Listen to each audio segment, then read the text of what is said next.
Maagang pamasko ang turing ng pamilya ng kababayan nating si Noraline Babadilla sa paglaya niya mula sa grupong Hamas.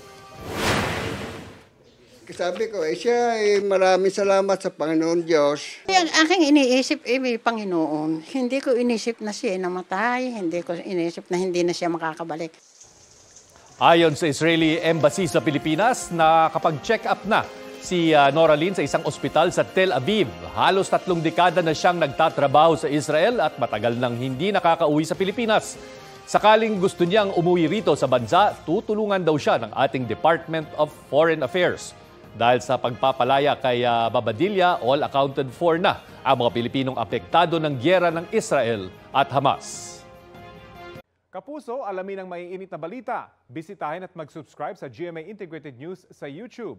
Sa mga kapuso abroad, samahan niyo kami sa GMA Pinoy TV at sa www.gmanews.tv.